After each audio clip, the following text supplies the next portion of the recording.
Bueno, pedagogía. Bueno, no tengo nada preparado como tal, pero ya leí los textos, los resumí más o menos. Em, Así que un poco lo que quiero hacer acá es leerlos por arriba mientras trato de explicarlos o dar mi punto de vista. Eh, bueno, vamos a empezar con el primero, la primera clase, número uno, la educación, objeto de estudio de la pedagogía. Acá básicamente, o sea, el objetivo, el propósito de lo que dice la clase acá es comprender tanto la educación como el lenguaje son construcciones histórico-sociales. Es decir, que no son neutrales, o sea, la educación como tal eh, es social porque se va construyendo con otros y es histórica porque cambia a lo largo del tiempo. Es decir, yo no me puedo educar por mí mismo, necesito de alguien más.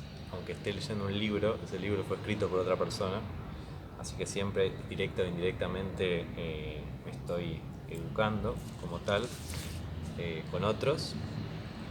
Histórico porque va cambiando a lo largo del tiempo, no es lo mismo cómo nos educábamos en hace cientos de miles de años, donde la educación más importante era cómo sobrevivir, es decir, que te enseñen a cazar, a pescar, a hacer un fuego, digamos, a construir herramientas, y ahora ya eso no sirve, ya no, esa educación no me permite sobrevivir en este mundo, sino, bueno, en este caso, educarme intelectualmente es lo que me va a permitir eh, sobrevivir.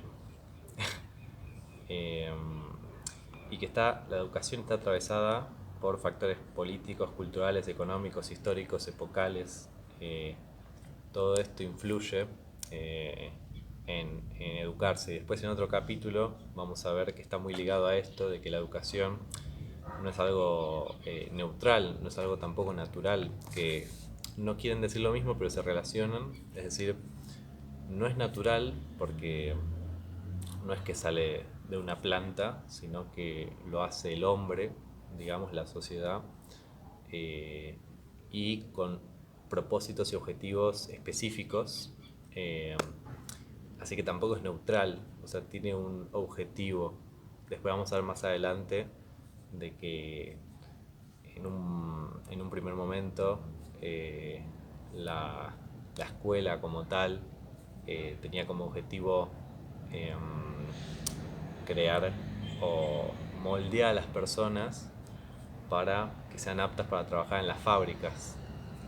Y después, en otro momento histórico más actual, uno podría decir de que la educación eh, también podría decirse que está hecha para crear no al trabajador de las fábricas, pero sí a trabajadores para, en nuestro caso como profesores de educación física, eh, sí, inculcar valores, pero también, bueno, enseñar a la población a tanto los deportes o cómo cuidar su cuerpo, cómo eh, entrenar, entrenar no, sino más eh, cómo pienso yo que el profesor de educación física enseña eh, cómo hacer actividad física, cómo moverse en el contacto con el otro de forma respetuosa y sin lastimarse, digamos. Bueno, creo que me fui mucho del tema. ¿De qué se encarga estudiar la pedagogía? La educación. Eh, ya vamos a ver más adelante la definición. Por ahora lo importante es eso. Pedagogía estudia la educación. Eh, que este es un fenómeno social que trasciende los muros de la escuela. Con esto quiere decir de que la educación no es solamente la escuela o el profesorado o la universidad, todas estas cosas, todos estos niveles de educación formal que ya vamos a ver más adelante en la definición de educación formal, eh, sino es más bien, o sea, la educación pasa en todos lados. Eh, es decir, cuando ves la tele, cuando ves un video de YouTube, cuando ves un TikTok, cuando ves una publicidad en la calle, todas esas cosas eh, están dentro de la educación porque te van moldeando tu forma de pensar o instruyendo, por ejemplo, que un amigo, no sé, la primera vez que vas a Capital y viajas en subte, bueno, eso también es educación, estás aprendiendo. Eh, o cuando aprendes a viajar en colectivo, aprendes a andar en bici, un amigo te enseña, qué sé yo, a, no sé, a hacer flexiones o a pasear un perro. O sea, son todas cosas, todas formas de que nos educamos de manera informal, no formal, cosas que vimos en campo de la práctica, que ya ahora vamos a reforzar más adelante.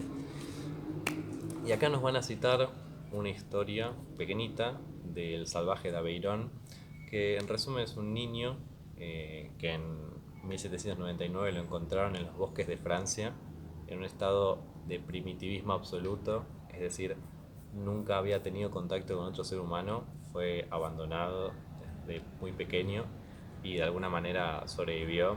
Creo que fue criado por lobos, aunque suene muy falopa, me parece que fue criado por algún tipo de animal, porque bien sabemos que si tiras un bebé en el bosque es imposible que sobreviva, es completamente inútil, a diferencia de otros animales que capaz recién nacidos pueden hacer algo, un bebé es muy inútil. Creo que fue criado por lobos, no importa. El hecho es que lo encontraron y creían que sufría de idiocia, o sea que era un idiota, porque no podía hablar. O sea, no importa qué tanto le enseñasen, así doctores o qué sé yo, no podía hablar. Eh, y no entendían por qué. Y después nos pone un ejemplo. ¿Ustedes piensan que los animales pueden hablar o que los loros pueden hablar? Eh, en principio vamos a decir rápidamente en spoiler de que el niño, el salvaje de Aveirón, no podía hablar porque a pesar de que tenía la capacidad, es decir, tenía el aparato de fonación humano, es decir, podía hablar, no lo podía hacer porque al nunca haber estado en contacto con otros seres humanos, nunca le habían enseñado. Y creo yo, después nunca lograron de que pueda decir palabras con sentido porque no, o sea, no solamente no podía hablar, no podía simbolizar, es decir, mucho más importante, no podía simbolizar es lo, lo único que nos diferencia de los animales, porque nosotros en sí somos animales, eh, pero lo que nos diferencia, y ahí con el salvaje de Aveyron se dieron cuenta de que el niño, a pesar de ser un ser humano, o sea, de la misma especie, era casi igual que un animal porque nunca le habían enseñado a hablar, que hablar no es otra cosa que simbolizar el mundo enfrente tuyo. Simbolizar es darle significado a las cosas. Es decir, eh, qué sé yo, a las palabras. Es decir, hola, un loro puede repetir hola si es entrenado para hacer eso, pero un loro nunca va a saber lo que significa, que es un saludo, que, eh, que lo usa, o sea, que es algo como que se usa en todas las partes del mundo, eh, de, no sé, qué sé yo, no se me ocurre un ejemplo de un perro, acá choco. También, o sea, no solamente es un perro, tipo yo también lo puedo simbolizar como que es un compañero, como que es un amigo, un animal nunca podría hacer eso conscientemente como tal. No sé si me expliqué bien, pero vamos a seguir. Eh, Cualquier cosa siempre saben que me pueden preguntar de lo que sea, me pueden mandar un audio, no me molesta. Eh, ok, ya pasamos de esto. Eh, Bien.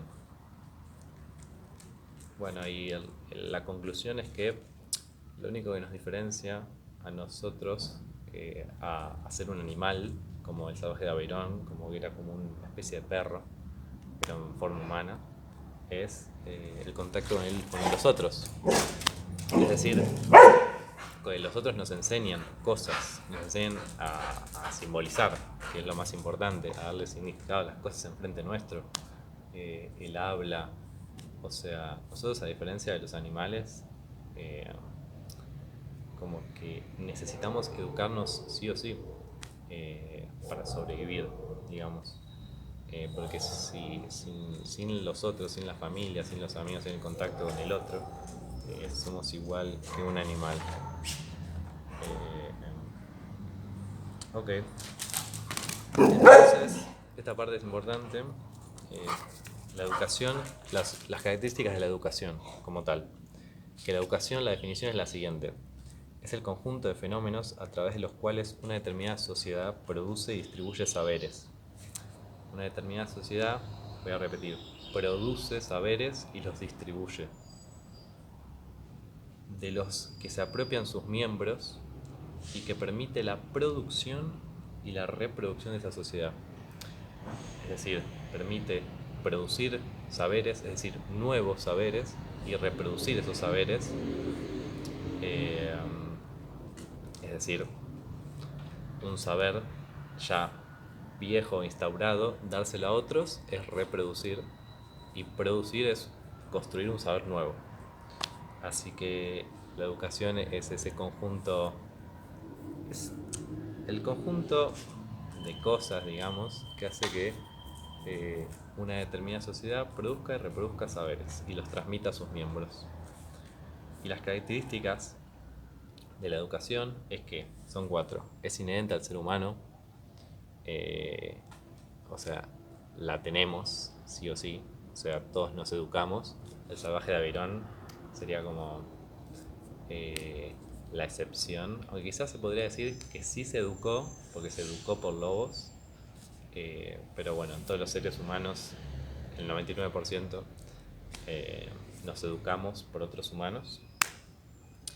Es necesaria para la supervivencia de todo orden social, es decir, sin educación eh, no podría haber, o sea, ningún orden, o sea, sería todo un caos, sería todo una jungla. Eh, es universal, dado que no importa a qué parte del mundo te vayas, va a haber gente educándose de alguna manera u otra. Y al igual que el lenguaje es una construcción sociohistórica, social porque se construye a partir del contacto con otros, lo que ya dijimos, e histórica porque va cambiando, que va cambiando a lo largo de la historia. Ya eso ya lo hablamos al principio. Y después, para que la sociedad sobreviva, necesita tener estos 3 tipos de reproducción para subsistir.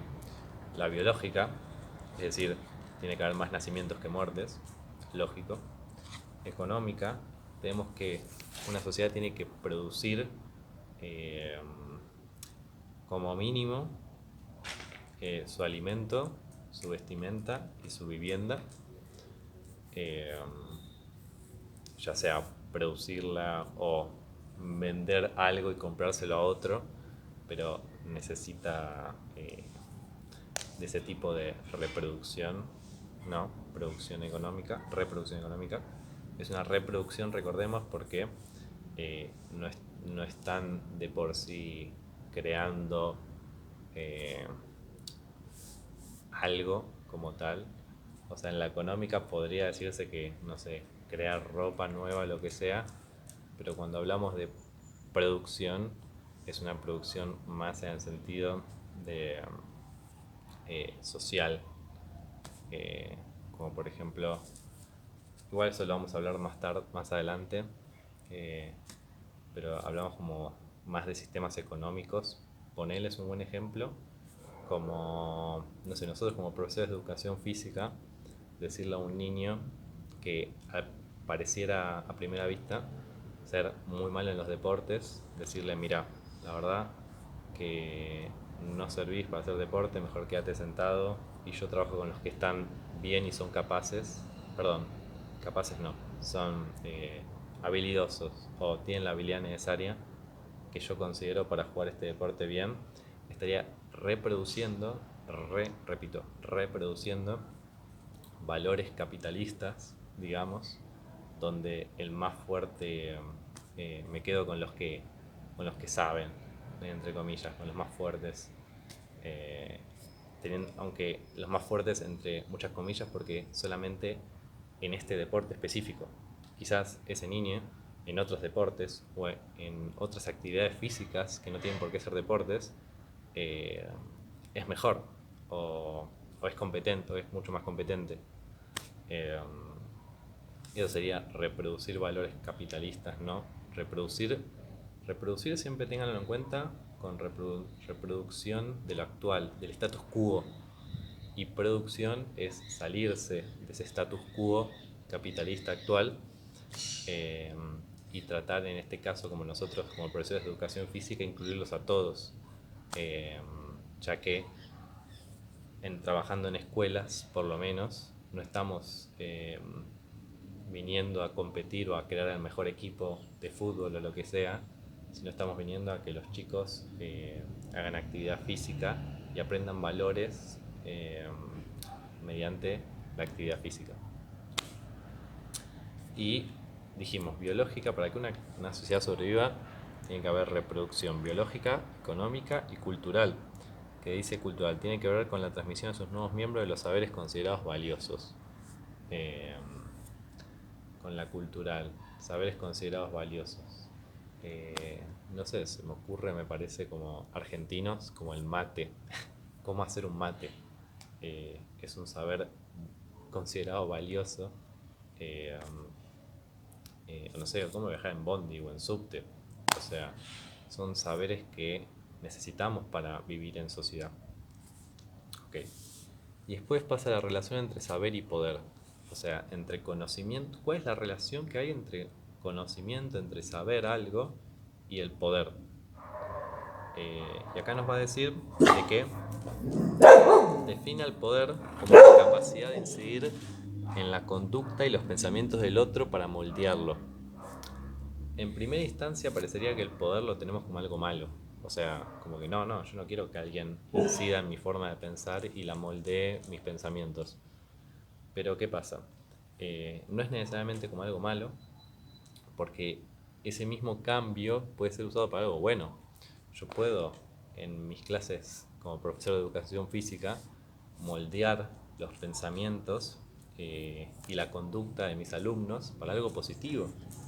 Y para eso uso el poder, uso esta definición de poder para transmitir los saberes y los valores en algo positivo, que produzca valor social y no reproduzca los valores eh, egoístas o eh, competitivos, capitalistas, etcétera, de la sociedad. Eh, y esto porque conlleva a muchas problemáticas sociales que vivimos actualmente. Pero voy a seguir con lo demás, que ya es lo último, que es la definición del texto que da de reproducción social y producción social, que me parece importante relatarla como para cerrar el capítulo 1. Importante, no mencioné el capítulo 1, es de la clase 1. Con la clase 1 y la clase 2 es un resumen del capítulo 1 de la autora Silvina Gebirts. Eso. Y acaba de decir, la distinción entre producción y reproducción social. Va a decir, hay reproducción social cuando las prácticas educativas contribuyen a la conservación del orden social establecido. Es decir, cuando no tiende a haber cambios. O sea, mantener el status quo, lo que hablábamos antes. Y producción social cuando las prácticas educativas tienden a transformar ese orden social establecido. Cuando los sujetos sean autónomos, sean capaces de tomar sus propias decisiones, más allá de las conductas de sus padres o de la sociedad, ¿no? Porque nosotros como profesores también apuntamos a instaurar cierto tipo de valores mediante la actividad física para construir seres autónomos, reflexivos, eh, que aporten un cambio positivo en la sociedad. Así que eso es el capítulo 1, la clase 1. Quizá me quedó un poco largo, pero ya mientras más vayamos en los demás capítulos va a ser más corto porque esta es una buena introducción a todo lo que vamos a ver. Así que ahí en un rato vamos. Bueno, vamos al capítulo 2, o sea, la clase 2 de pedagogía.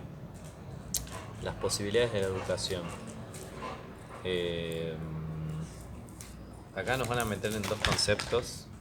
O sea, las posibilidades de educación, o sea, son limitadas y limitadas. O sea, con la educación puedo, acá el gran debate va a ser, puedo transformar a una persona un burro, a una persona bruta, en un caballero, en alguien inteligente, entre comillas. Eh, ¿Es posible hacer eso o es más limitada? Eso es lo que vamos a ver en este capítulo, en esta clase. Los objetivos de este capítulo.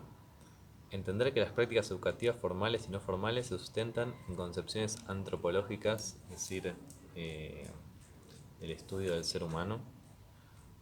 Comprender que los hechos educativos no se limitan a la educación formal, es lo que hablamos en la clase 1, o sea, la educación no sucede solamente en la escuela, sucede cuando, de vuelta, el mismo ejemplo, cuando, no sé, un amigo te enseña a hacer dominadas, ahí está sucediendo educación, o cuando vas a tomar un curso de entrenador personal, ahí también sucede educación, aunque no sea educación formal, reglamentada como desde el Ministerio de Educación, igual ahí mismo te estás educando, aunque bueno, ahí es más claro que ahí sucede educación.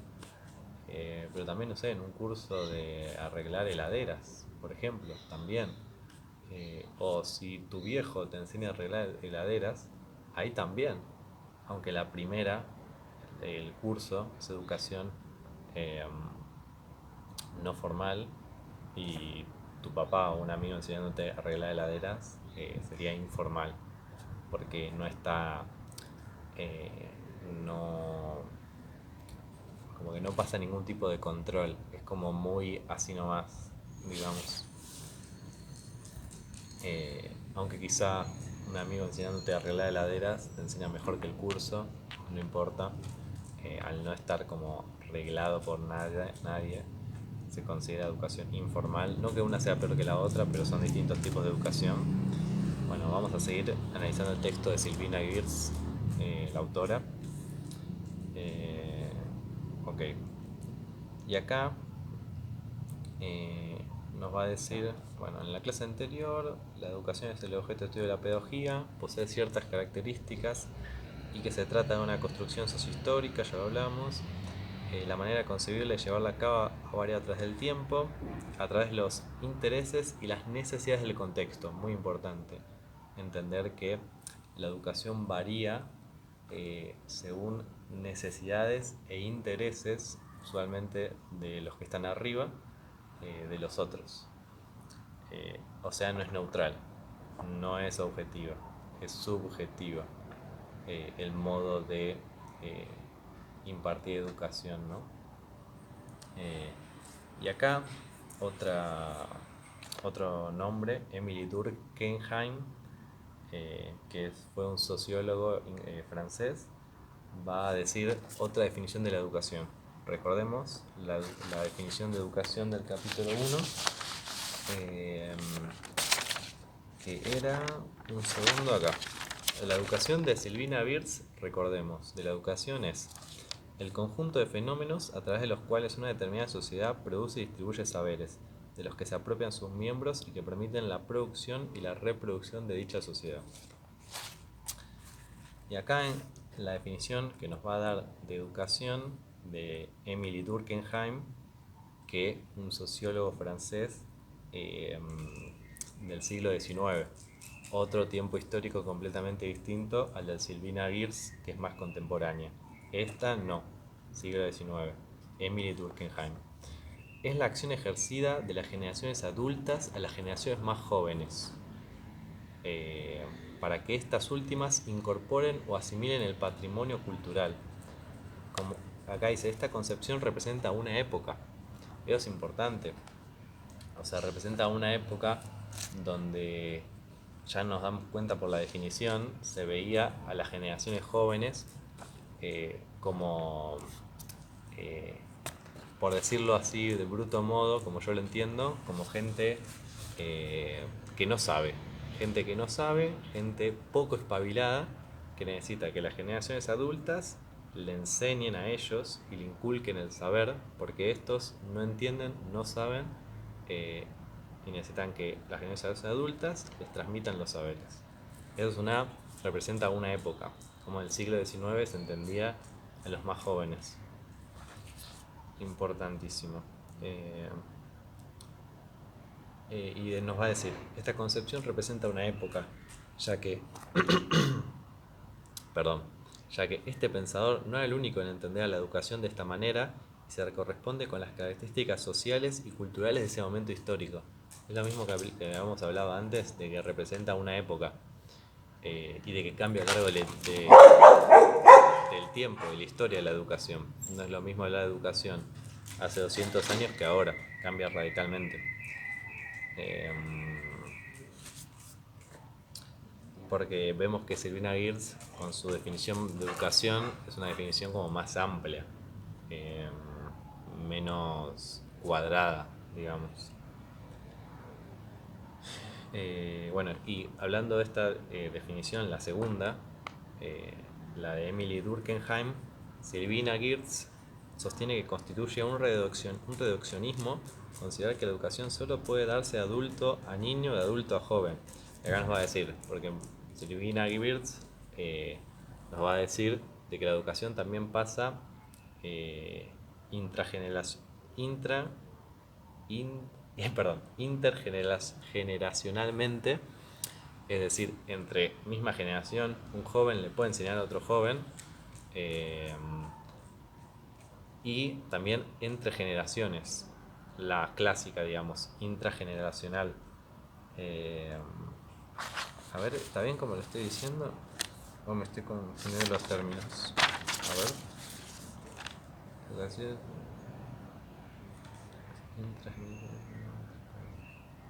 Ok, no sé, creo que lo dije, si lo dije al revés, perdón. Intrageneracionalmente, entre misma generación, de jóvenes a jóvenes, de adultos a adultos, de niños a niños, intrageneracional. Inter, o sea, entre distintas generaciones, intergeneracional. Va a decir que adultos le enseñan a jóvenes o jóvenes también le enseñan a adultos, como en el caso de la tecnología, cuando le enseñas a tus padres o tus abuelos a enseñar a, a cómo usar un celular, por ejemplo, ahí se produjo educación intergeneracional, y tu amigo enseñándote a viajar en subte es intergeneracional, entre misma generación. Eh, si lo necesitan refrescar, ahí lo tienen en el texto. Y ahora vamos a hablar de las posibilidades de la educación, es decir, de... perdón. Vamos a hablar de como las posibilidades de la educación, lo que dijimos al principio del video, es decir, qué tanto puede hacer la educación sería. Y acá nos van a decir una pequeña historia de cómo había una señorita atendiendo en un bar a unos hombres en una taberna y o sea, esta mujer se notaba que era poco educada, bruta, digamos, y los hombres discutían si, ¿cómo se llama? Esta chica, Elizabeth, no me acuerdo, no, es Dolittle el nombre. Bueno, esta señorita Dolittle podía ser transformada de alguna manera de una mujer menos educada, más bruta, a una señorita, digamos. Eh, y algunos decían que sí, que con una buena educación podía ser transformada, y otros decían que no, de que eh, como que había un tope, como que si había nacido, si era bruta, digamos en estos términos, eh, no iba a poder ser cambiada, porque como que de alguna manera lo entendían de que nació bruta y se va a quedar bruta y es su naturaleza, ¿no? Y otros decían que no, de que sí podía ser cambiada con una buena educación. Y acá, en resumen, eh, vamos a... O sea, el punto de vista de la profesora, ¿no? Que nos dice que como nosotros como futuros profesores deberíamos de tener, ¿no? Es que la educación podría cambiar a esta profesora, digo, en la educación podría cambiar a esta señorita, porque nosotros como profesores, si pensáramos que la educación no lo puede hacer, o sea, que es limitada, después cuando en nuestra clase, el ejemplo del video pasado, de la clase uno, de que entra un niño, de que, no sé, no presta atención, no sigue las consignas, etcétera, eh, lo descartaríamos. Diríamos, no, este chico no puede, es un tonto, es un burro, lo que sea, y me quedo con los que saben. Eh, pero, ¿cómo es? Nosotros, si nos quedamos en ese paradigma, estaríamos segregando a un montón de chicos que seguramente sí tienen la capacidad, pero que necesitan de una buena educación. Bueno, se ha visto en muchos casos de, por ejemplo, autismos, eh, que no quiere decir que un chico distraído que no siga las consignas sea directamente autista, pero de que sí mejora muchísimo. eh, o que niños no autistas eh, quizá no prestan atención o, o no sé, les cuesta en los deportes o lo que sea, no porque no puedan, no tengan la capacidad, sino porque eh, no fueron eh, bien instruidos de chiquito, educados de chiquito. Pero bueno, también sabemos que hay un montón de factores sociales, económicos, eh, que impactan en que un chico tenga la habilidad en un deporte o en actividades físicas o lo que sea, y que nosotros ahí podemos incidir para bien en ese chico, chica, ¿no? Eh, y por esto vamos a ver, y por esto nos va a decir en el capítulo de la profesora, las circunstancias del sujeto pueden condicionarlo, es verdad, pero nunca determinarlo. O sea, siempre sería como siempre se puede cambiar, ¿no? No sé si se me está por acabar la batería, pero voy a decir rápido dos definiciones de la palabra educación, la etimología de la palabra, el significado de la palabra. Tenemos dos: educere, que dice significa hacer salir, extraer, dar a luz, conducir desde adentro hacia afuera. Desde esta perspectiva, el maestro favorecería el desarrollo de algo que no está en germen. Es decir, anoté por acá, eh, de que educere significa que sus posibilidades son limitadas, ¿no? Si un chico le cuesta, capaz con la educación podría mejorar un poco, pero está condenado a que le cueste. En cambio, educare entiende la educación como la posibilidad de darle un desarrollo ilimitado a la persona con una buena educación. Ahora creo que se me está por cortar. Ok, ahí está. Sí, se me está acabando el espacio, no importa. Después, ok, vimos el significado, las dos definiciones etimológicas de educación. Recordemos, educere está limitado, tiene un techo hasta acá. Yo como profesor quizá puedo ayudarlo a llegar a su máximo, digamos, pero es hasta acá, nunca va a llegar acá. En cambio, educare va a decir, la educación no te da techo, digamos, puedes seguir y seguir con una buena educación, cualquier sujeto, ¿no? Eh, Claramente, educere entiende, tiene una postura eh, en lo hereditario, eh, en lo innatista, es decir, en lo biológico, si vos naciste así te quedas así, etcétera. Eh, Como para eso, para quizá ampliar, si lo quieren leer, eh, que sería lo recomendado. Esto solamente es un video como ayuda, digamos. Eh, o trata de ser eso. Así que, eh, por otro lado, el autor nos va a decir que más allá de este doble origen de la palabra, educere, educare, podemos diferenciar dos sentidos del concepto de educación. Educación en sentido amplio nos va a decir que la educación es todo fenómeno social que forme parte de la socialización de los sujetos, es siempre educativo. Eh, toda acción social son educativas. Ir a la escuela, mirar una película, viajar en subte, salir a pasear con amigos, siempre, eh, o sea, eso, todo fenómeno social, toda acción que tenga que ver con lo social, directa o indirectamente, como podría ser indirectamente una película o directamente salir con amigos, va a producir educación, va a producir un conocimiento, un saber, una experiencia que te da saber, ¿no? Eh, Como por ejemplo, no sé, salir a jugar un partido con amigos, aunque no parece que estés aprendiendo nada, estás aprendiendo eh, quizá mejorar en el deporte en sí, o capaz sobre valores, sobre el valor de compartir la pelota, de ser un buen compañero, de tratar al rival con respeto. Y educación en sentido estricto nos va a decir que esta es un fenómeno, será educativo solo cuando la socialización sea intencional y consciente.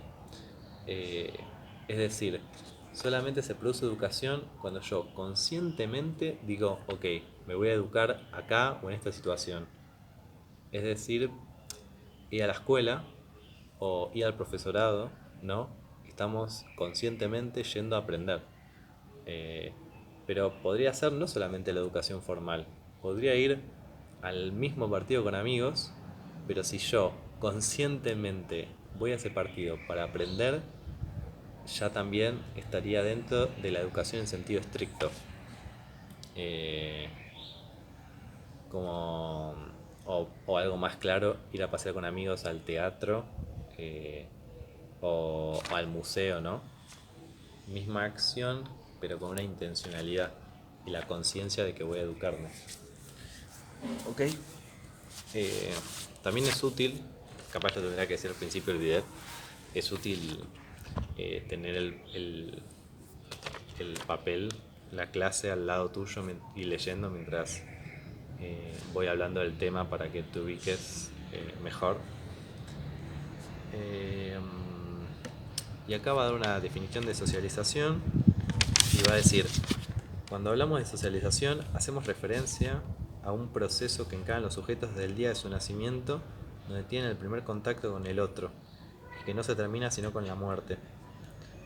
Eh, Damos esta definición de socialización porque vamos a decir que la educación es fundamental para la socialización de las personas. La educación es fundamental para el proceso que encaran los sujetos desde el día de su nacimiento, donde tiene el primer contacto, o sea, todo contacto con el otro, desde que nacemos hasta que morimos, es parte de la socialización. Y la educación es fundamental para que este hecho ocurra. Y vamos a ver que la socialización son de dos maneras, primaria y secundaria. La primaria se produce desde la niñez y es eh, como todos los valores y los esquemas de cómo es el mundo que aprendes de chiquito por medio de tu familia.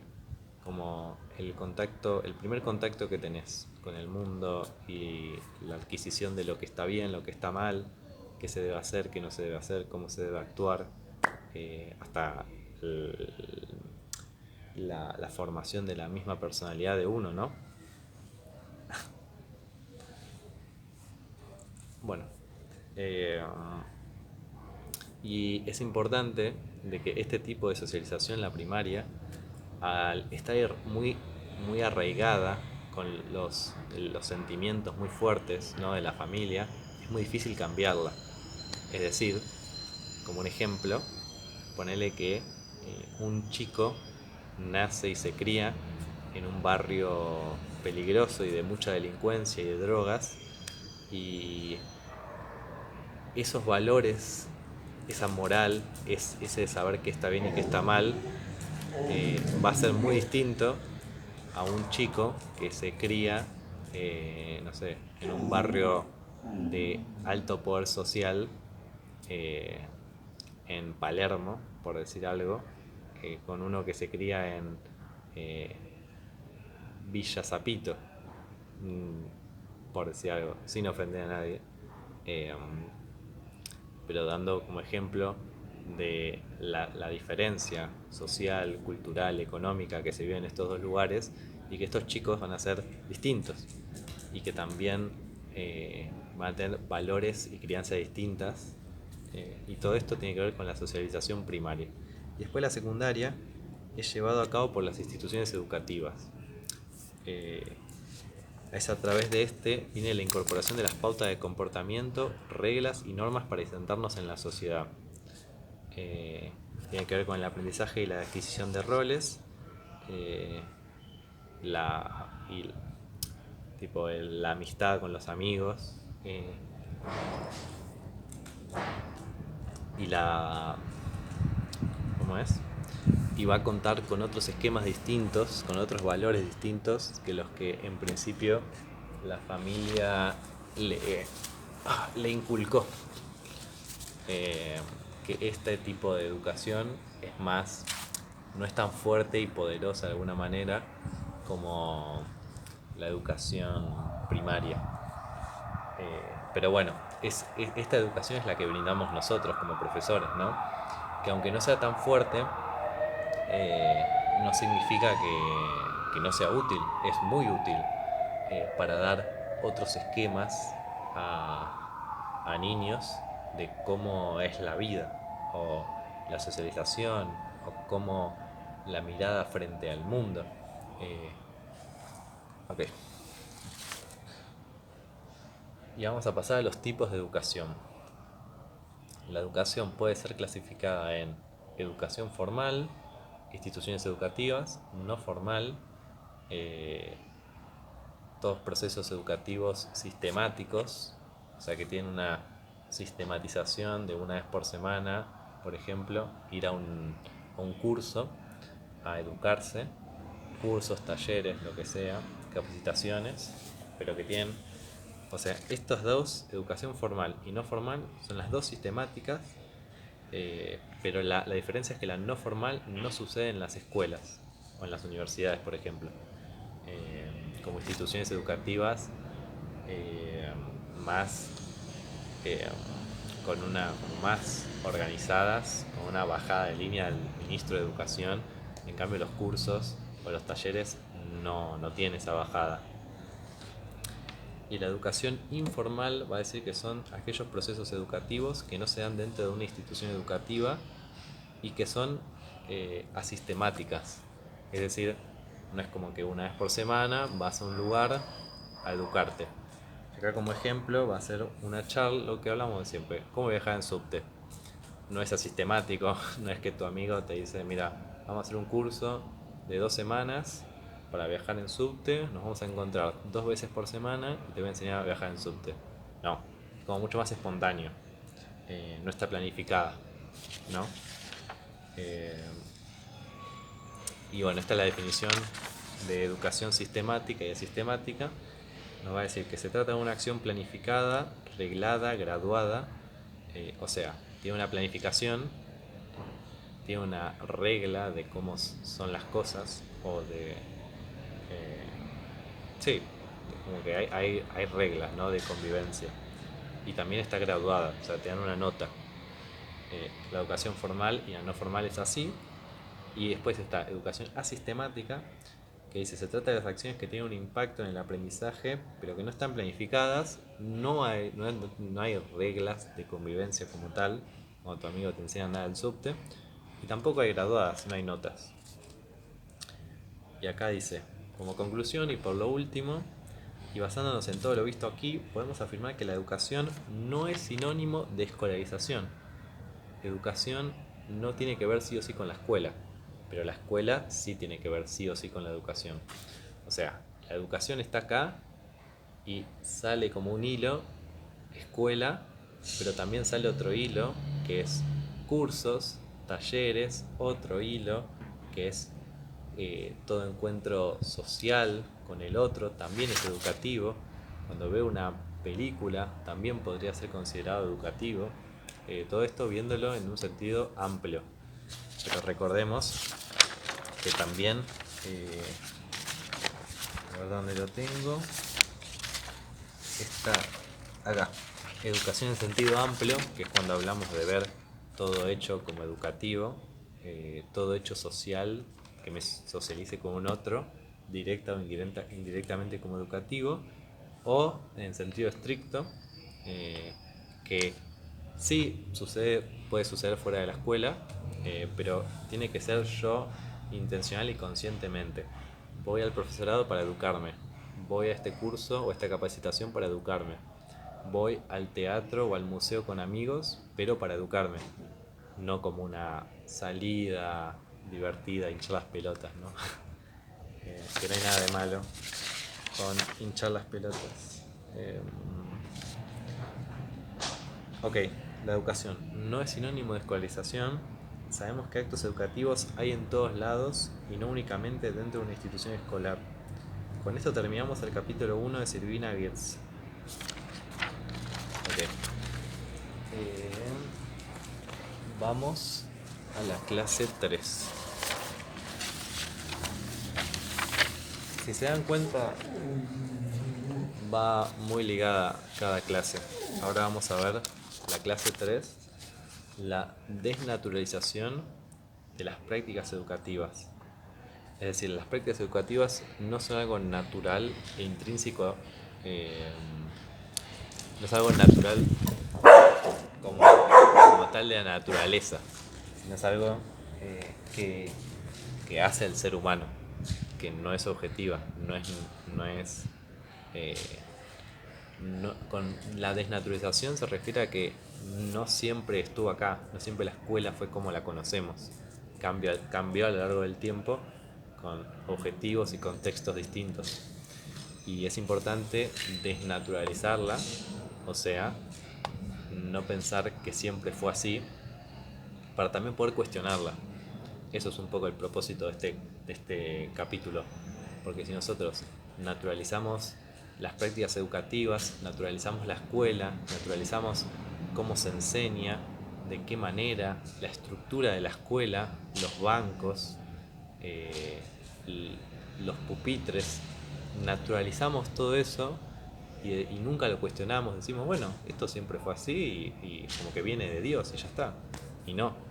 Eh, Todo eso, cómo están hechos los pasillos, las aulas, los profesores, cómo dan las clases, eh, todo eso es importante cuestionarlo y preguntarnos, ¿está bien que sea así?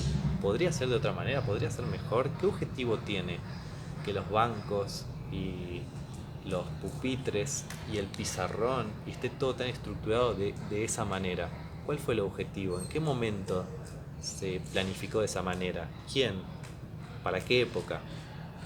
¿Tiene sentido hoy mismo sigamos de la misma manera? Todo eso es el objetivo de este capítulo, de esta clase. Y vamos a leer los objetivos como tal, ¿no? Comprender que las prácticas educativas son construcciones sociohistóricas, atravesadas por una multiplicidad de factores políticos, económicos. Ok. Reflexionar acerca de la importancia que tiene conocer la historia de las prácticas educativas para nuestro rol como futuros docentes, dar cuenta de los aportes de Comenio, el que vimos en didáctica, el padre de la didáctica, ¿no? Y La Salle, se llama así La Salle, que fue ¿cómo es? Un sacerdote. Ok, la importancia de Comenio y La Salle para la constitución de los sistemas educativos modernos. Bien, excelente. Me voy corriendo para seguir enganchando el sol. Tantos días sin sol hay que aprovechar cuando viene uno. O sea, no hay ninguna nube. Genial. Todavía tengo sol para rato. Bueno, en esta clase vamos a abordar el capítulo 2, de Silvina Gibberts, titulado El ABC de la pedagogía, la educación ayer, hoy y mañana. O sea, un análisis histórico, ¿no? Bueno, sabemos que la educación, por lo visto, es un fenómeno social, que tanto la educación como el lenguaje son construcciones sociohistóricas. Ahora bien, la escuela, como institución educativa, también es una construcción social. Es decir, no ha existido desde siempre y su creación se corresponde con las necesidades e intereses de un momento histórico determinado. Ustedes verán que la autora nos dirá aquí que esto en realidad es el transcurso de nuestra vida cotidiana, no es tan fácil de percibir, porque las personas tendemos a naturalizar los fenómenos sociales, lo que hablábamos hace un ratito.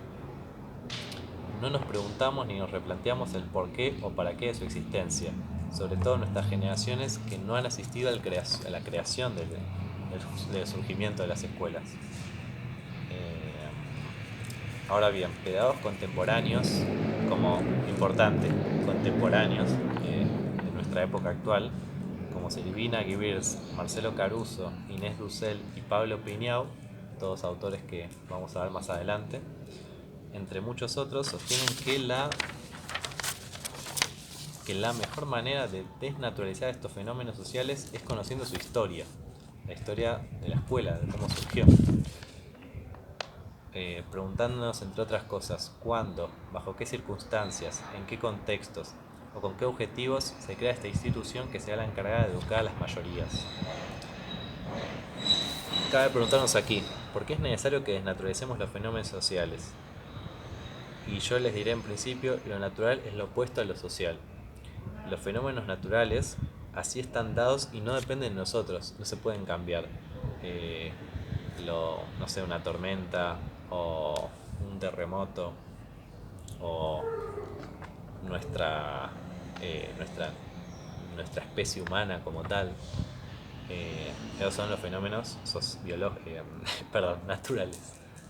Pero los fenómenos sociales, en cambio, al ser construcciones de la humanidad basadas en una multiplicidad de factores, sí pueden ser modificados.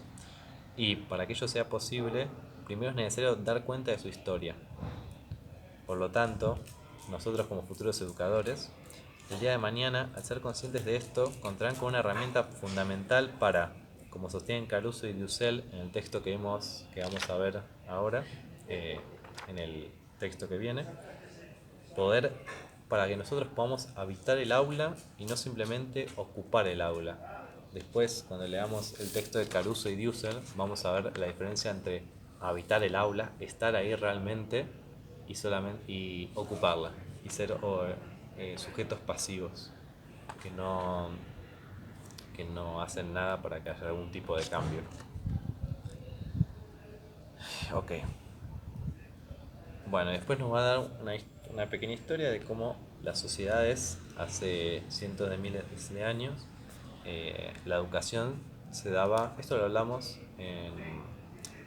más al principio del video, la educación se daba mediante la caza, la pesca, la recolección, como las formas de cómo eh, sobrevivir de alguna manera. O sea que el nivel de institucionalización era casi nulo. Los niños aprendían de las prácticas espontáneas y la participación en las prácticas de los adultos. Ok. Bien. Y bueno, más adelante,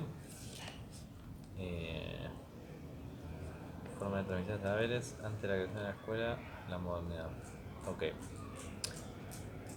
O sea, al principio de la historia de la humanidad y hace unos pocos miles de años, la educación no era institucionalizada, es decir, los niños se educaban a lo que les enseñaban sus padres, o al ver a sus padres, no sé, cazar, aprendían a cazar mirando lo que ellos les enseñan. Lo mismo la caza, la pesca, la recolección, eso era lo más importante para sobrevivir y por eso la educación se basaba en eso. Y después más adelante hubo otras formas de institucionalización, como la escuela del ciudadano en Ateas, la educación en la casa del príncipe, donde la educación era uno a uno, ¿no? Contrataban a una especie de profesor para que les enseñe a los chabones con plata. Eh, y después dos antecedentes muy importantes en la formación de, de la escuela como la conocemos actualmente. El primero es de Juan Amos Comenio, eh, el padre de la didáctica con su didáctica magna. Él tenía el lema de enseñar todo a todos, ¿no? Eso fue muy importante en la historia para que la escuela sea como la conocemos, porque antes siempre era uno a uno, ¿no? Para los que tenían plata, y el chabón dijo no, se tiene que enseñar todo a todos sin importar hombre, mujer, rico, pobre, blanco, negro. Eh, para él, la educación debe ser universal, debe ser para todos y debe estar organizada gradualmente. Esa es otra cosa importante que el chabón planteó, que se ve en nuestros días, que la educación está graduada. Es decir, entre, o sea, jardín, primaria, secundaria, terciario o universidad, tiene que haber, bueno, el chabón planteó eso, que tiene que haber esa gradualidad, que no se le puede enseñar de la misma manera a un chico de 6 años a un flaco de 20. Y después el otro flaco que hizo aportes importantes para la educación es La Salle, sacerdote y pedagogo francés. El chabón lo que hizo, estructuró el orden y el control de los cuerpos. Gibbers al respecto nos dice que el orden y el control se aplican en el modelo de La Salle mediante la simultaneidad de la enseñanza. Es decir, un grupo de alumnos recibe la misma instrucción al mismo tiempo, a través de un único docente. Es así que con estas prácticas se han ido abandonando paulatinamente las prácticas educativas individualizadas, solo para las clases privilegiadas. Es decir, lo que el chabón este dijo, que lo vemos en nuestros días, es poner un docente, y no un docente un alumno, un docente y muchos alumnos al mismo tiempo que aprendan con este único docente. Eso facilita el orden y el control de los cuerpos en masa. ¿A qué se refiere exactamente con el control y el orden de los cuerpos? Por cómo está estructurada la escuela físicamente, como institución, como estructura, eh, los bancos, los pupitres, el pizarrón, todo está hecho para que los cuerpos sean ordenados, estén bien parados, no se muevan, presten atención al frente, no hablen con el compañero, todo muy similar a cómo yo quiero que un trabajador en una fábrica se comporte, que preste atención a su capataz muchas horas. Ahí se va a cortar el video, así que ahí, bueno, cómo quiero que se comporte un chabón en las fábricas, digamos.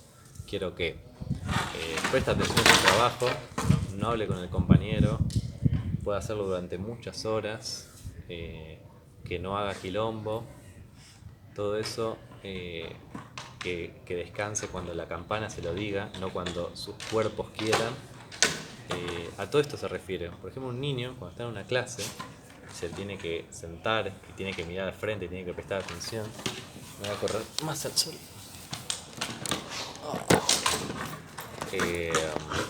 Tiene que comportarse al revés de como un niño, naturalmente el cuerpo de un niño le pide. Naturalmente el cuerpo de un niño, ¿qué le pide? Pide correr, pide ensuciarse, le pide revolearse, le pide saltar, le pide estar constantemente moviéndose y haciendo quilombo. Pero la escuela le dice no. La escuela está constantemente retándolo al niño quilombero o al que se porta mal, pero realmente, ¿qué se puede esperar de un niño como naturaleza? Que es moverse y jugar. Y la escuela es todo lo contrario a eso, porque la escuela nos va a decir más adelante de que el objetivo es, bueno, ahora nos dice el control y el orden de los cuerpos para después que se comporten de la misma manera en las fábricas, que es lo que se necesitó en esa época, formar al trabajador de las fábricas para producir y que le hagan caso a un capataz, a una persona que no conocen, el respeto a las reglas, el descansar cuando se le dice que descansen, todas cosas que ya naturalizamos, que no son naturales. O sea, ¿por qué uno tiene que descansar cuando otro se lo dice y no cuando mi cuerpo me pide que descanse? Eh, ¿Por qué tengo que estar 8 horas prestando atención en el caso de las fábricas, a producir un objeto, cuando mi cuerpo me pide que vaya y juegue, o que corra, o que salte, o que, no sé, eh, haga otras cosas? Y bueno, y se podrá decir, no, bueno, porque tengo que trabajar, porque tengo que ganar plata, porque tengo que sobrevivir. Pero lo importante no es si eso está bien o está mal o cómo debe ser, sino entender de que eso no siempre fue así durante el 99-98% de la historia de la humanidad. No fue así. O sea, vivimos en una época muy rara si tenemos en cuenta todo el lapso histórico, biológico, evolutivo del ser humano. eh, y por eso acá, en este capítulo, se trata de desnaturalizarlo, de entender que no siempre fue así y para poder cuestionarnos si eso, eh, para poder cuestionárnoslo, poder reflexionar sobre eso. Pero primero, para poder reflexionar sobre eso, hay que desnaturalizarlo. Bueno, ahora vamos con el texto de Caruso de Dussel. La clase se llama La historia de la pedagogía. Ok. Los objetivos: conocer el funcionamiento de los viejos tratados de pedagogía, eh, conocer las implicancias del paradigma normativo prescriptivo instrumental en la educación, este paradigma que ya vimos en didáctica, ¿se acuerdan? Que es el viejo paradigma normativo, tipo normativo prescriptivo instrumental, porque prescribe cómo enseñar, cómo educar, instrumenta, tipo da instrumentos para ello, y normativo porque hay una normativa de cómo hacerlo. ¿Se acuerdan de Comenio? Una receta universal para cómo enseñar, que si yo la aplico, no importa tanto el docente ni el alumno, sino importa que siga esta serie de pasos como un recetario, y así voy a lograr crear a un sujeto educado. Comprender que el surgimiento del concepto de infancia se debió a intereses y necesidades emergentes del contexto moderno. Esto un poco que ya lo hablamos, pero un poco por arriba, lo de crear el trabajador para las fábricas mediante la educación, mediante la escuela, porque esto lo vamos a ver un poco más adelante, me parece, pero de que los niños, o sea, nunca fueron tratados como niños como tal, o al menos no previamente a la industria como tal, porque tipo las ciudades como tal no estaban preparadas para albergarlos, no había como plazas o o escuelas como tal, lugares donde los niños asistan y se diviertan o se instruyan de alguna manera, sino que eran simplemente tratados como adultos petizos. ¿Qué quiero decir con esto? De que eran igualmente explotados en las fábricas para que trabajen como un adulto horrible. Y horrible de las dos maneras, ser explotado como un adulto y ser explotado como un niño, pero mucho peor como un niño. Así que surge este concepto de infancia, de decir, o sea, no tanto para decir, che, me parece que no está bien explotar a los niños, sino más bien para decir, eh, necesitan ser instruidos y educados para que cuando llegue el momento en que sean adultos y trabajen en las fábricas, adultos quizá, no sé, 15 años, trabajen en las fábricas, que se comporten. Es decir, que le hagan caso al capataz, que puedan trabajar muchas 8 horas, bueno, en ese momento más, de sol a sol, que puedan trabajar de sol a sol concentrados, sin molestar, sin hablar con el compañero, en silencio, eh, que hagan caso a las pautas, que descansen cuando se les diga y no cuando sus cuerpos se los pidan. ¿Recuerdan cuando vimos el capítulo anterior, el control de los cuerpos de este sacerdote, que no me acuerdo del nombre, Lasalle, ¿era? Lasalle, el control de los cuerpos. Pero bueno, tengan en cuenta de que no es como ver el concepto de la infancia sobre, uy, pobre los nenes, no deberíamos explotarlos, sino un pensamiento más, che, queremos explotarlos para producir más, pero que se porten bien y que no tengamos que nosotros tener que vigilar a cada uno porque es imposible, nunca va a poder haber tantos capataces como trabajadores. Así que la escuela es un poco ese sistema doctrinario, al menos en ese momento, como para dar un pantallazo. Y el último objetivo de este capítulo es entender que la labor de los educadores trasciende la mera transmisión de contenidos, o sea, la transmisión de valores, y sí, como que no es solamente, che, te bajo este contenido, que memorizátelo, sino que como docente, como educador, transmitir valores, transmitir, no sé, compañerismo, fair play, me imagino como profesor de educación física, ¿no? Eh, como sí, el respetar al otro, el poder también, sí, aprender de que no todo es qué tan bueno seas en el deporte, y también, o sea, ¿por qué? Porque entender al deporte como un medio para también enseñar valores. Sí, no sé, en el fútbol pasar la pelota, no ser un puto comelón de los cojones, no importa, me estoy yendo del tema. Bueno, este capítulo sería el resumen del libro de Caruso y Dussel, de su libro La invención del aula, una genealogía de las formas de enseñar. Y con genealogía se refiere como a las formas de enseñar. Acá nos van a hablar del efecto Pigmalión,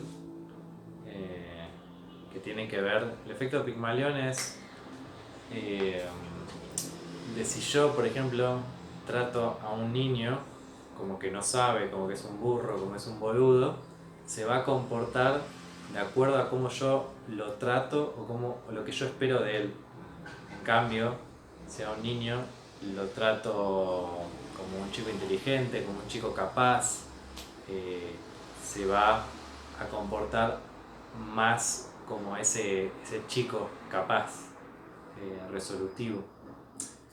Y bueno, después hablan de lo que ya hablamos antes, los viejos tratados de pedagogía, del paradigma normativo, prescriptivo e instrumental, que tienen que ver con esto de las recetas universales,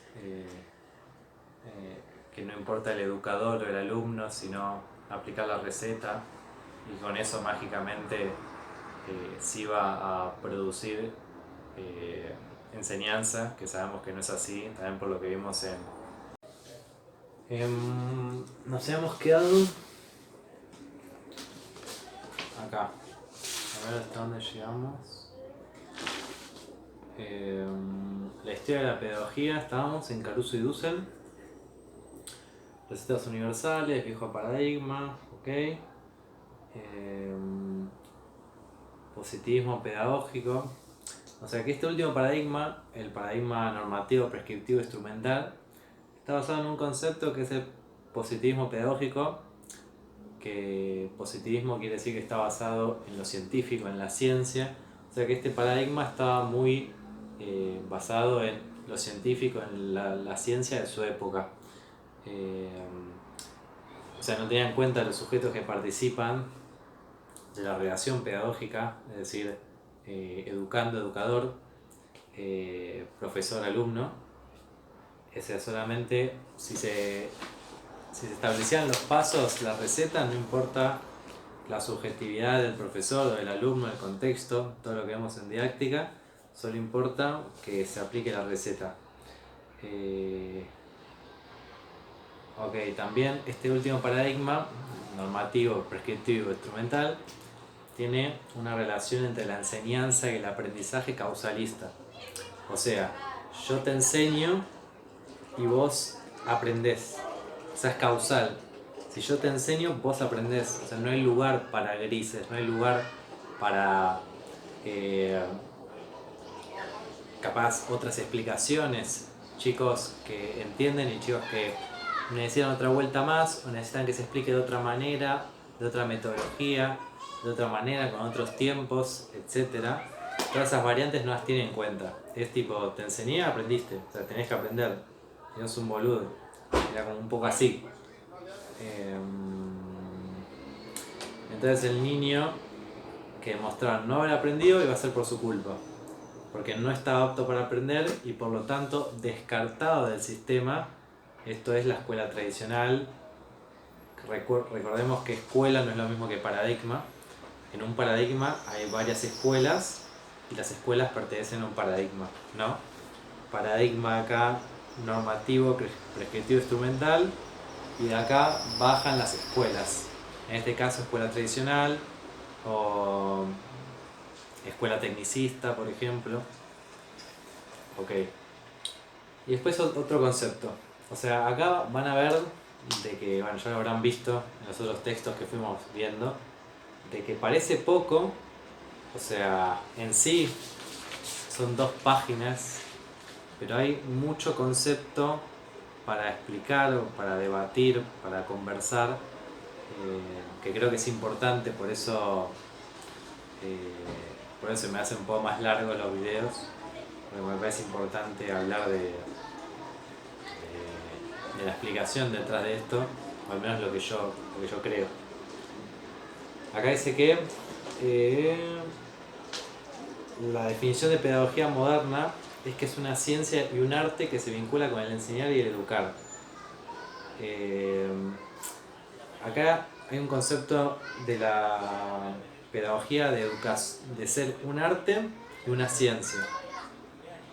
Es una ciencia por un lado, porque tiene el método de las ciencias y hay estudios científicos que respaldan la pedagogía, que esos estudios se hacen con el método científico, hay objetividad, un lenguaje específico,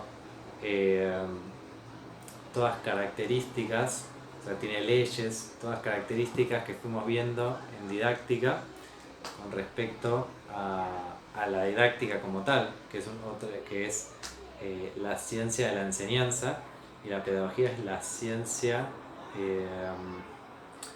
de la educación.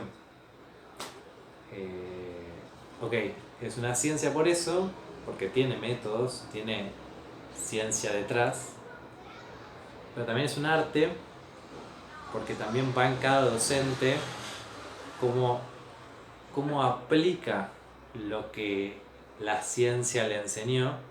Por eso no es un arte totalmente. Si fuese totalmente un arte, sería bueno, yo vengo, no sé, enseño cómo se me sale de los huevos y después vemos. tampoco es una ciencia por completo, porque si no sería más parecido a la escuela tradicional, de que, tipo, mira, la ciencia me bajó que con esta receta de cómo enseñar la aplico y vos aprendés. O sea, no es ni blanco ni negro, sino es un gris donde yo me respaldo por la ciencia y los métodos que me da y todo lo que aprendemos, ¿no? Sobre la educación o sobre cómo enseñar en el caso de la didáctica, pero también cada uno de nosotros como futuros docentes va a tener una forma de aplicarlo y una forma de transmitirlo, y ahí es donde es un arte, donde cada uno lo embebe con lo propio. Ok, los sistemas educativos son construcciones históricas, políticas y sociales. La educación no es neutral ni objetiva, ya lo vimos. Se encuentra atravesada por el contexto y responde a los intereses y las necesidades. Bueno, esto un poco ya lo hablamos, no quiero repetirlo, pero bueno, se va a meter en la revolución industrial, donde en Inglaterra se necesitaba grandes concentraciones urbanas, necesitaban trabajadores, por eso la escuela como creación del trabajador, Revolución Francesa también muy importante, donde van a ver las ideas de la república, de la democracia, la libertad, la igualdad.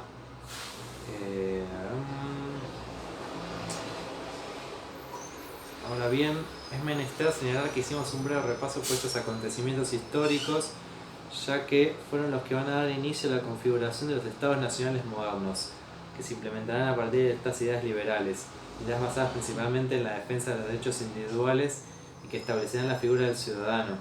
Esto es lo que quiere formar la escuela en ese momento, al ciudadano, portador de derechos y obligaciones. Concentración de gente en las ciudades, no contaban con infraestructura para recibir a la gente, a tanta gente ni a niños, así que vivían en condiciones paupérrimas. Concepto de infancia, ya lo vimos. Ciencia y arte. Ok, acá agrega algo de lo que hicimos, lo que estuvimos hablando de la pedagogía como ciencia y como arte. Porque si bien trata de una disciplina que se atienda a métodos y reglas de validación, lo que hablamos de la parte de ciencia, hay aspectos que implica la labor de todo educador que van más allá de los contenidos a enseñar y que tienen que ver con las decisiones que debe tomar en cada situación, con cada grupo y de acuerdo al contexto. O sea, el arte también no es solamente impregnar lo nuestro, tipo, es impregnar lo nuestro dependiendo de cada contexto, o sea, tener el ojo para ver dónde aplico los métodos de la pedagogía, los métodos que me dio esa ciencia, pero en cada situación. O sea, lo mismo que ya hablamos en otro momento, no es lo mismo dar clases en el conurbano profundo que en Recoleta. No es lo mismo, varía lo social, varía lo económico, varía hasta lo cultural, cada situación es muy distinta, la infraestructura con la que contás, el background que lleva cada chico, y nosotros tenemos que muñequearla de alguna manera, viendo en qué contextos es cada uno, qué métodos aplico, cómo llevo la clase, de qué manera. Y encima no solamente varían los contextos entre dos escuelas distintas o dos regiones distintas, sino que en la misma escuela tampoco es lo mismo. No es lo mismo dar clases en primaria que en secundaria, ni tampoco es lo mismo en la misma secundaria, en la misma escuela, dar clases al A que al B, porque, o sea, son dos cursos distintos, con personas distintas, que se manejan de formas distintas, que tampoco es que uno tiene que ser un puto dios y acordarte de cada método y cada cosa, sino que es algo que uno con la práctica va teniendo esa muñeca para poder llevar a cada grupo en particular, y los vas conociendo de a poco y te vas como adaptando a las necesidades de cada momento, de cada momento, cada lugar. Me olvidé el vaso de agua, lamentablemente. Pero bueno, capítulo 4. No, este es otra cosa. Capítulo 4. Los dispositivos pedagógicos modernos. En resumen, los dispositivos pedagógicos son... o sea, acá está la definición de Foucault, porque es un poco complicado de entender al principio, porque o sea, la definición va así. Es un conjunto heterogéneo, es un conjunto diverso, muy diverso, que implica discursos, implica instituciones, disposiciones arquitectónicas, o sea, la estructura del lugar, decisiones reglamentarias, leyes, es todo lo dicho y lo no dicho, es la red que puede establecerse entre esos elementos. Existe algo así como un juego, cambio de posición, modificaciones de funciones que pueden ser muy diferentes. En resumen, podría decirse que es una multiplicidad de elementos que hacen a la realidad educacional en cada momento y escenario sociohistórico. O sea, los dispositivos pedagógicos es este conjunto de elementos muy distinto que hace a una realidad en una institución. O sea, ¿qué ejemplos podrían ser? Podría ser, lo hablamos en otras partes, pero los bancos, la disposición de los bancos, de los asientos, del pizarrón, de las ventanas, el profesor en sí, el aula, si tiene, no sé, carteles, si no los tiene. Todo eso da una especie de mensaje de la institución a la que uno va y en el grado en el que uno está. Y todo eso hace a una realidad, a un objetivo. Porque no es lo mismo entrar a un aula y que esté todos los banquitos en ronda y el profesor formando parte de esa ronda, o todos en filas e hileras, en bancos individuales, mirando para adelante al profesor, y el profesor estando, no sé si habrán visto videos de escuelas más antiguas, vieron que el profesor, o sea, los alumnos están acá y el profesor está adelante, como siempre, pero está como en una plataforma elevada. Bueno, eso es un mensaje que te está mandando de la asimetría que hay entre alumno y docente, que está impregnada en la infraestructura del salón.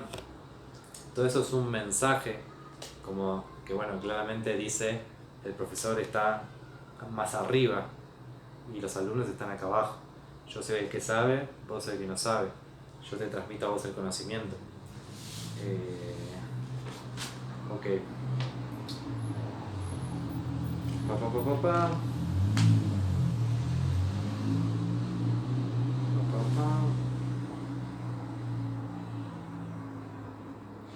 Bueno, después Foucault hace como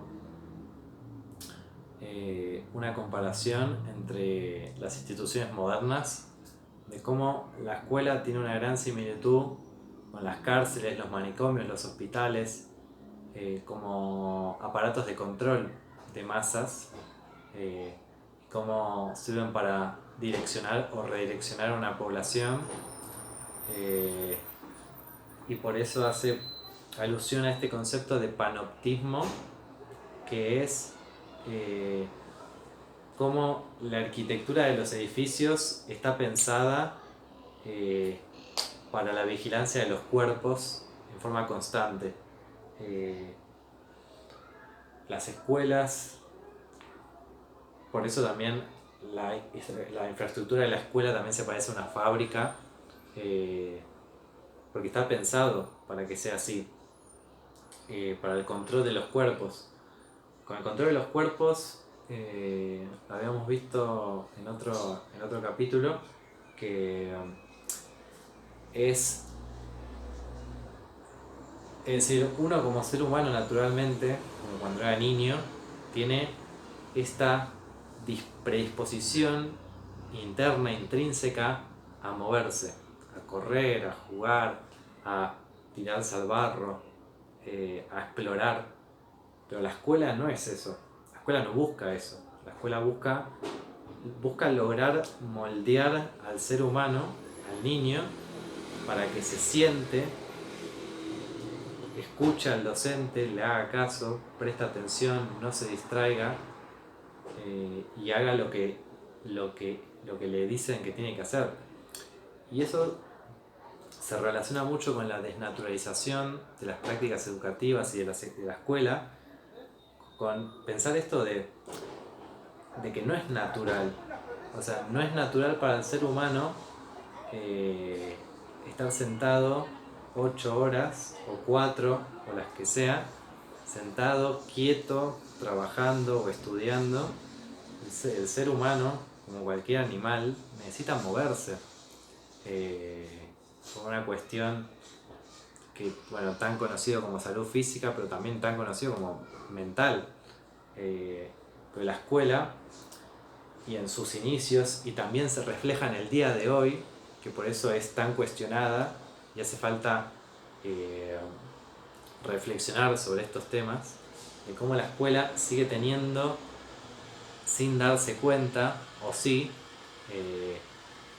esta forma de controlar los cuerpos, de preparar al ciudadano, es decir, al trabajador de las fábricas, para que se quede quieto, haga lo que le dicen que tiene que hacer, no descanse hasta que se diga que puede descansar. Es decir, como que la escuela, los manicomios, las cárceles, los hospitales, tienen esta infraestructura para controlar y vigilar. Y el panoptismo es un concepto de que este tipo de infraestructuras está hecha para, desde puntos estratégicos de ese lugar, de esa escuela, de lo que sea, de esa cárcel, de hospital, poder controlar y vigilar lo que están haciendo los ingresantes, ya sea por la forma en que están hechos los pasillos o los puntos de control.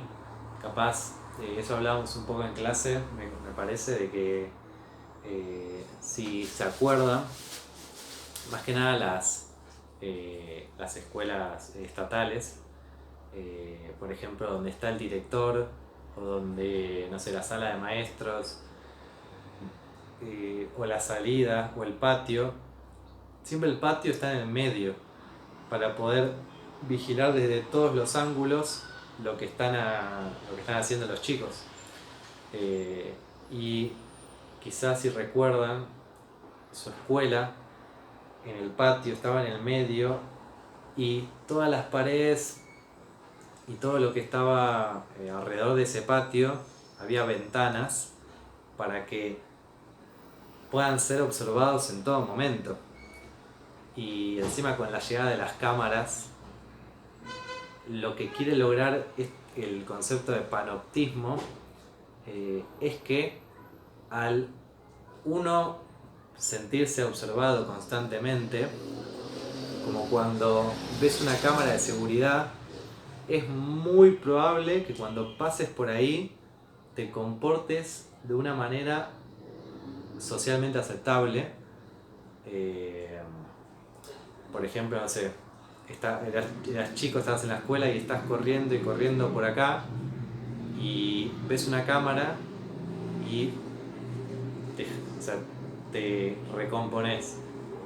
Porque lo que quiere lograr este concepto es que vos te comportes como si estuvieses siendo observado, sin que necesariamente haya alguien observándote.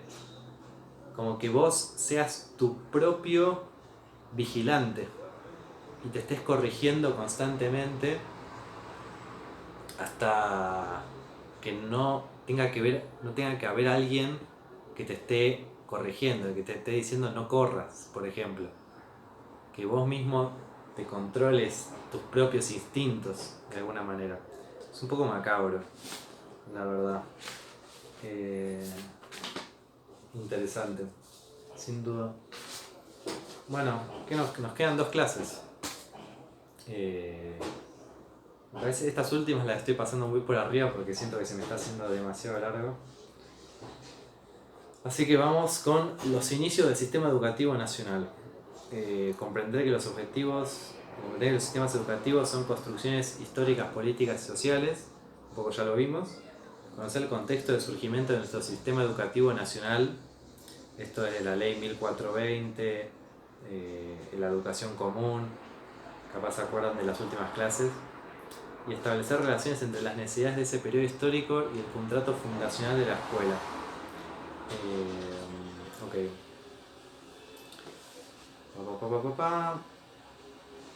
Estoy viendo qué es lo importante. Bueno, la escuela surge como institución en la modernidad. En nuestro país, Argentina específicamente, el sistema educativo nacional comienza a constituirse en forma paralela a la conformación del Estado Nacional en el periodo de 1880. Y ya en el año 1884 se sanciona la ley 1420 o la ley de educación común, que establece la obligatoriedad, gratuidad y la laicidad en la educación. Es decir,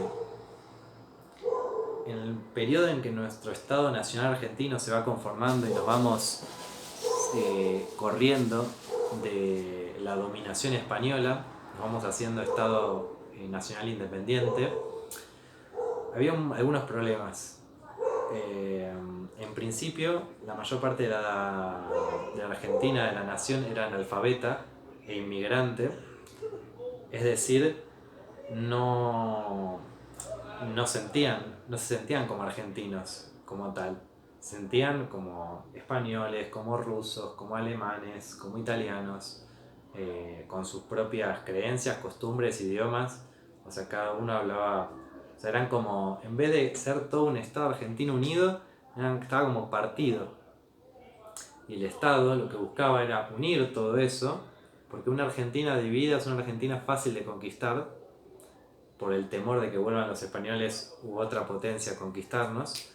Así que la escuela hace un papel fundamental ahí, porque la escuela, no importa si sos ruso, alemán, italiano, indígena, que también había muchos pueblos originarios, querían que todos se sientan argentinos, y todos en una misma escuela, haciendo la misma bajada desde arriba, docente y de la institución, hace que de a poco conozcas la historia de San Martín, de Belgrano, de las figuras patrias, de los cantos patrios, de la cultura, para que finalmente todo ese cúmulo de inmigrantes se sienta del mismo lugar, se sienta argentino y quiera defender esos colores de los extranjeros, ¿no? Es un poco la idea de este capítulo de la ley 1420, asegurando que la educación en la escuela sea obligatoria, sea gratuita y sea independiente de la religión, de la iglesia. Ok, esto es formar al ciudadano moderno, preparar para trabajar para las fábricas. Esto es lo que ya venimos hablando siempre. La escuela se va a encargar de esa socialización secundaria, que hablamos en otro capítulo, de los sujetos a partir de la incorporación de normas, reglas, pautas de comportamiento y asignación de roles. De esta manera el sistema educativo está intrínsecamente ligado a la formación del Estado Nacional.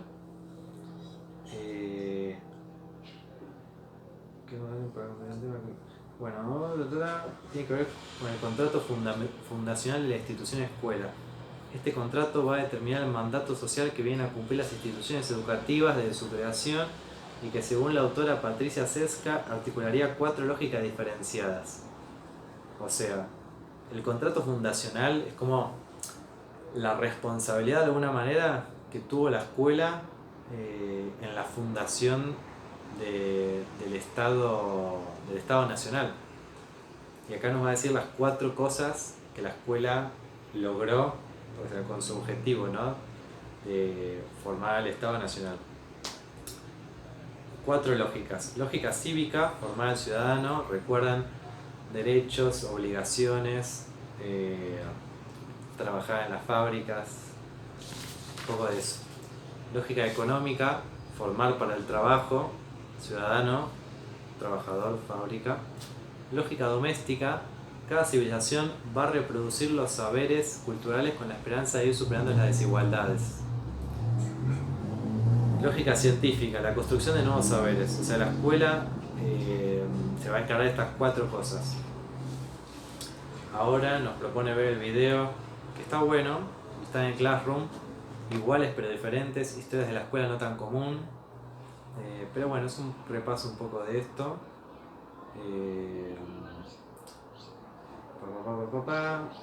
Bueno, y nos falta uno más. Que ahora donde lo tengo, creo que es acá. Clase 6. La escuela como máquina de educar.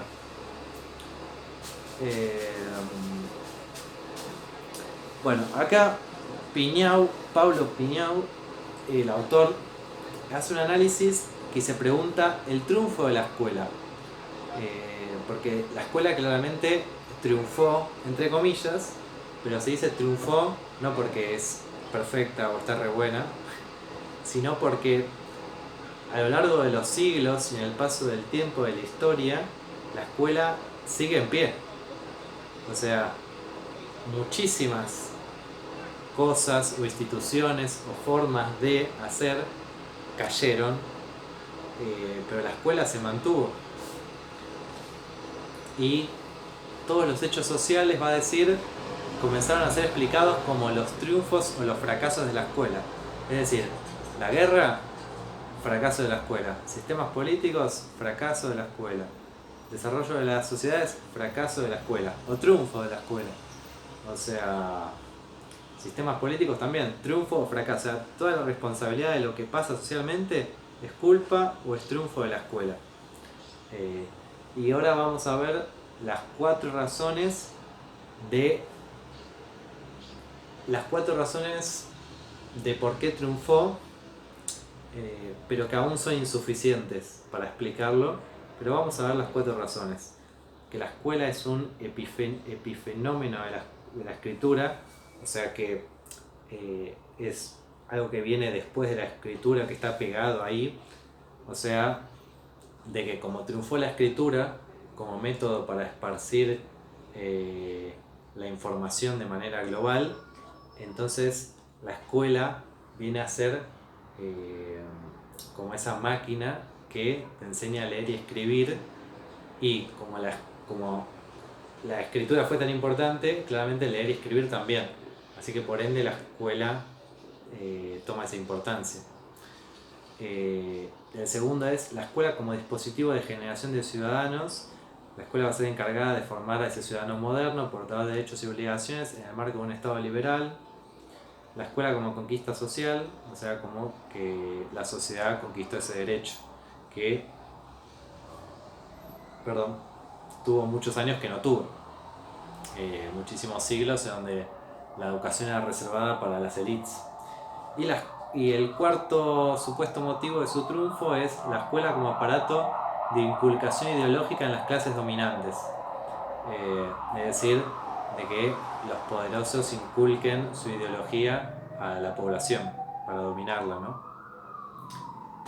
Pero el autor Piñao va a decir, todo viene con estos motivos, pero no llegan a explicar las verdaderas razones por las cuales la escuela triunfó, y no lo logran explicar por 2 razones fundamentales.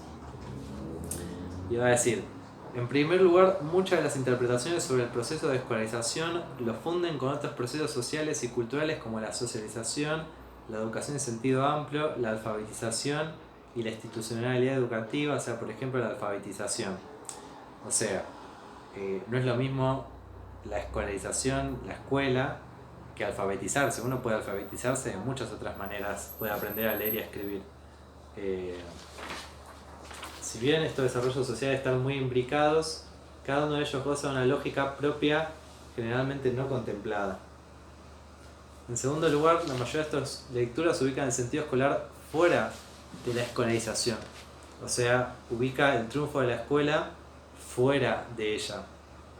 Así, la significación del texto escolar está dada por el contexto en que se escribe.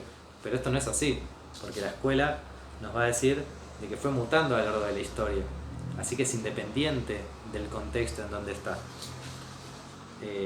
Por eso, el flaco este va a decir, no, lo de afuera realmente no importa. La escritura, o las clases dominantes, o el logro de derechos de la población, sus razones realmente están en su interior, va a decir.